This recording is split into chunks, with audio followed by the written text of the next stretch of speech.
Hola, me llamo Lucía Echavarría, quizá a ustedes les suenen, gané el Premio Planeta, el Premio Nadal, el Premio Primavera, el Premio Lazio. Soy escritora, estoy licenciada en Filología y Periodismo y tengo un doctorado en Letras. La única razón por la que estudié Psicología fue la de implantar este tipo de intervenciones en España.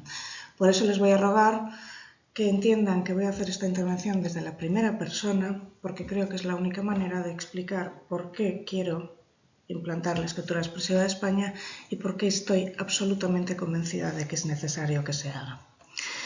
Primero tengo que hablar de lo que es escritura expresiva. Cuando yo tenía, no me acuerdo, hace 21 años, gané el Nadal y se me ofreció ir a la Universidad McGill de Montreal. Yo daba charlas en el Departamento de Español y a cambio se me permitía acceder a los cursos de la McGill. La McGill es pionera en el campo de la escritura creativa, es decir, la escritura literaria. Y yo me confundí y entré en un curso de escritura expresiva. La escritura expresiva es un tipo de herramienta que se hace dentro del contexto de la psicología social y que lleva 40 años de desarrollo, desde que en 1986 Baker y Bill propusieron escribir sobre la propia experiencia traumática como un tratamiento beneficioso para los supervivientes de trauma. ¿Por qué la escritura expresiva mejora los síntomas del estrés postraumático? Les voy a poner un ejemplo. El ejemplo se refiere a la intervención que hizo James Payne Baker con Itziar Sedano en España sobre los supervivientes del 11M. Imagínense un señor que se ha subido a un tren, el tren ha explotado, este señor despierta en un hospital, no recuerda absolutamente nada, ni siquiera subirse al tren. ¿Qué sucede? Que después empieza a tener ataques de llanto, ataques de rabia, lo que llamamos recuerdos intrusivos, una especie de fogonazos, de flashes que te vienen a la cabeza y no sabes ni lo que son.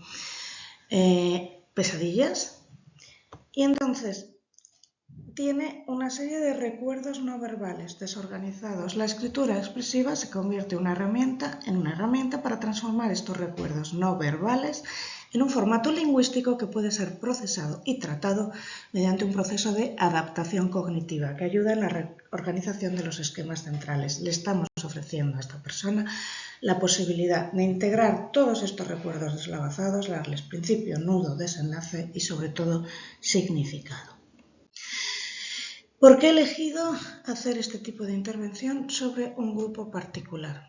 Sobre las mujeres que sufran estrés postraumático complejo. Lo primero que tengo que explicar es que la escritura expresiva es una intervención psicosocial.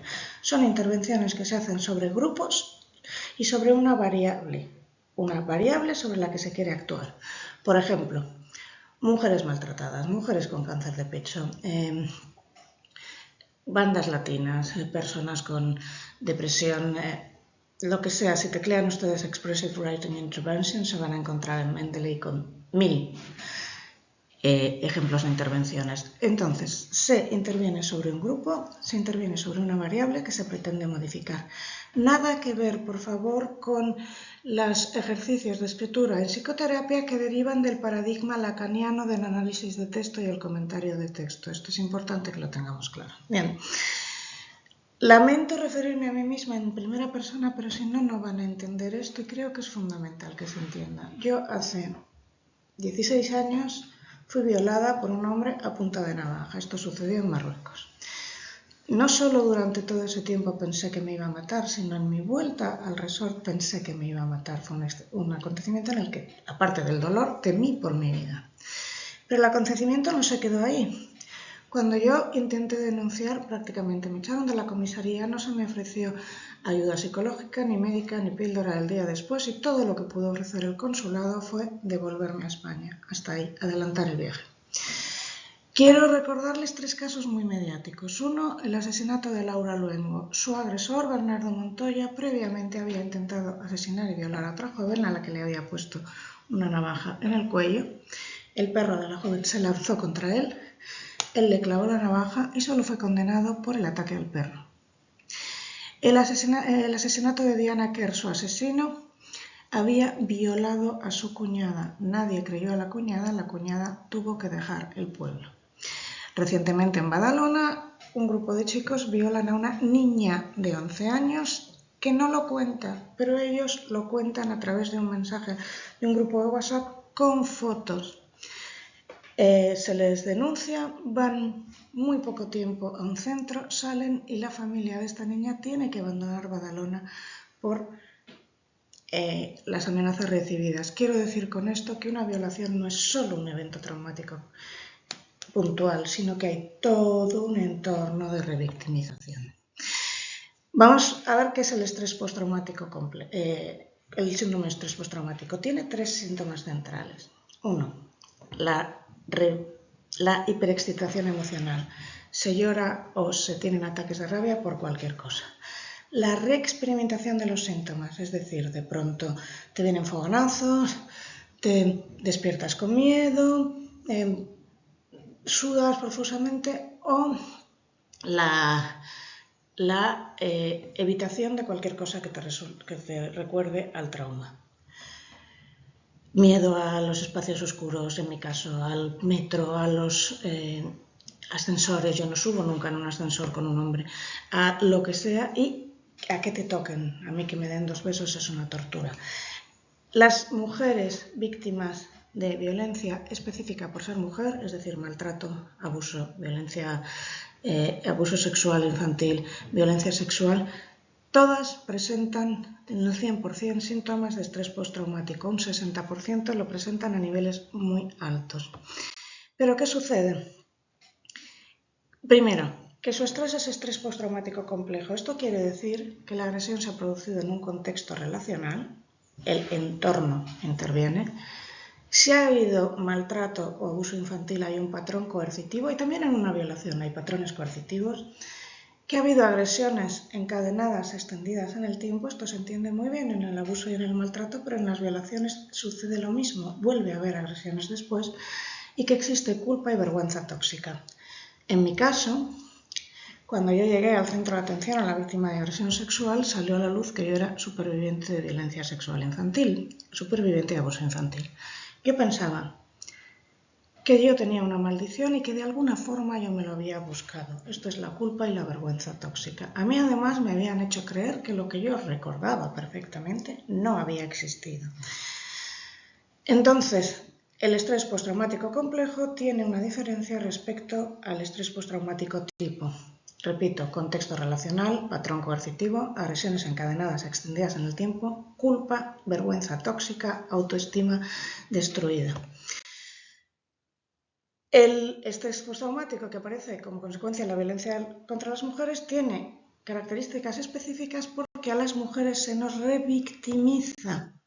Cuando nosotras nos presentamos con todos los síntomas físicos que aparecen, como son dolores articulares, dolores de cabeza, dolores en la zona urogenital, autolesiones, vómitos ansiosos tenía yo, pues bueno, se nos mira como normalmente te ponen que tienes ansiedad y te dan benzodiazepinas. Cuando nos presentamos en una consulta de un psiquiatra, que yo lo he vivido, pues te escuchan, sí, y te dan benzodiazepinas. La mayoría de los profesionales encuestados reconocen que no saben cómo tratar a las víctimas de estrés postraumático complejo, pero en general, primero no se nos identifica.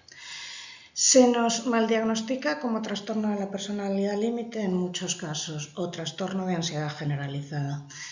Se nos dan pastillas y se desconfía de nosotros, se tiende a desconfiar y a pensar que son síntomas histéricos. Y esto en las prácticas que he hecho lo he visto más de una vez. En un caso muy particular del que hablo en mis prácticas, se había diagnosticado como trastorno límite a una mujer que venía de una relación de maltrato. ¿Cómo funciona esta intervención? Pues las mujeres con antecedentes de abuso, maltrato, violencia sexual tenemos autoesquemas significativamente negativos. Es mi culpa, yo me lo he buscado, tengo una maldición, me lo estoy inventando, que es lo que te dicen, te lo inventas. Y escribir de manera guiada, lo importante es que tiene que ser de manera guiada, sobre esta experiencia te ayuda a dar sentido, a procesarla y sobre todo a mejorar la autoestima y los sentimientos de vergüenza y culpa. Vamos a pasar a hablar sobre la intervención. La intervención, las preguntas son, ¿es efectiva la intervención de escritura expresiva en mujeres con estrés postraumático complejo? Y podemos desarrollar un programa de escritura expresiva específicamente dirigido a mujeres con estrés postraumático complejo que ayude no solo a los síntomas del estrés postraumático, sino también a la ansiedad y depresión derivadas.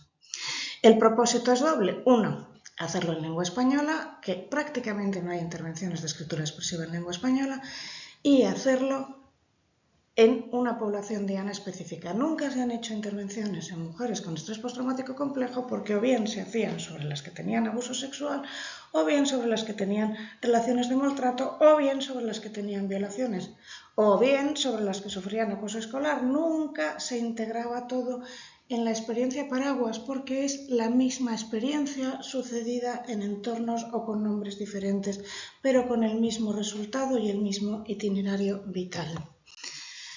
Este diseño es de una intervención psicosocial breve, basada en la escritura expresiva, que se realizará online durante 4 días de intervención propiamente dichos, más uno del pretest y otro del posttest, en total 6 días. Los ejercicios son ejercicios que ya están pautados y cuya eficacia ya se ha probado. Repito que las intervenciones con escritura expresiva llevan 40 años haciéndose y los ejercicios están muy medidos.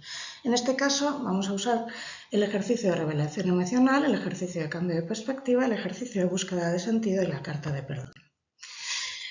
Se harán 2 análisis, el cuantitativo y el cualitativo. El cuantitativo es simple, se mide antes de empezar la intervención los niveles de ansiedad y depresión y los niveles de estrés postraumático, con el BDI y con la PCL. He de decir que para seleccionar a las integrantes, primero se acude a consejerías de salud, centros de bienestar, CABAS, centros de ayuda a la víctima de agresión sexual, y se selecciona aquellas que hayan pasado en la Davidson Trauma Scale, en la escala de trauma de Davidson, un punto de corte de 40 puntos. Entonces, el análisis cuantitativo va a medir esta variable y el cualitativo busca señales de afecto positivo en los textos. Esto es muy interesante porque hay una herramienta que se llama la Linguistic Inquiry Workaround. Yo soy filóloga. Yo aluciné cuando vi esta herramienta. Me pareció espectacular. Es decir, se buscan pronombres, sustantivos, verbos y sus conexiones que denoten afecto positivo mediante un algoritmo. Esta herramienta se podría traducir al español y yo soy filóloga, yo podría utilizarla sin el menor problema. En otras situaciones necesitaríamos a un filólogo, pero ¿para qué si ya estoy yo? Las conclusiones, aquí voy a intentar extenderme 2 minutos. Yo ya he hecho este tipo de intervenciones, pero yo las podía plantear como intervenciones de escritura creativa. No podía decir lo que estaba haciendo porque aún no estaba no tenía el grado en psicología. Yo he hecho este tipo de intervenciones a veces en plazos de 4 días y a veces en plazos más largos, de 30 días, sobre mujeres que estaban en una asociación de supervivientes de abuso sexual, la caja de Pandora, o sobre mujeres maltratadas que habían llegado al CABAS o sobre otro tipo de mujeres. En algunos casos incluimos hombres que eran víctimas de abuso sexual. ¿Por qué funciona? Primero, porque tú determinadas experiencias no se las puedes contar cara a cara a un terapeuta, mucho menos si es un hombre. Sin embargo, puedes escribirlas. Porque facilita la autorregulación emocional, la conciencia del yo y el cambio de esquema. Es decir, la capacidad de mirar las cosas de otra manera y no pensar yo tengo una maldición, yo me lo he buscado o yo me lo invento. Tercero, es barata, es eficaz, es rápida, es sencilla de administrar. Ahí fuera hay un ejército silencioso de 3 millones de mujeres como yo. 1 de cada 4 mujeres en España ha sufrido algún tipo de violencia sexual. Cada vez que suelto esta estadística me dicen que eso es exageradísimo. Pregunte usted a su alrededor. Hay 1 de cada 4 mujeres en España, repito, que ha sufrido algún tipo de violencia sexual o maltrato o experiencia de violencia exclusivamente por ser mujer. Hay un ejército silencioso ahí fuera de 3 millones de mujeres con mis mismos síntomas. Trastornos alimentarios, autolesiones, problemas psicosomáticos, miedo, vivir con una autoestima por los suelos, vivir destrozada, a las que además se nos ha revictimizado y se nos ha tratado con condescendencia, paternalismo, desprecio, cuando no era te lo has buscado. Sé que esta intervención funciona, sé que es rápida, sé que es eficaz, sé que es simplemente administrar, sé que es rentable. La UNED ya ha planteado este tipo de intervenciones. Sería maravilloso si la UOC pudiera iniciar este tipo de intervenciones y pudiéramos hacerlas desde la UOC. Si yo he convencido a alguien de este tribunal a que le convenza a otras personas en la UOC de que probemos hacerlos desde un contexto universitario, sería maravilloso. Y si no, gracias por haberme llegado hasta aquí, por haberme escuchado hasta aquí. Sé que estoy muy nerviosa, sé que me he pasado de tiempo, pero es muy difícil hacer una presentación así del tirón. Gracias.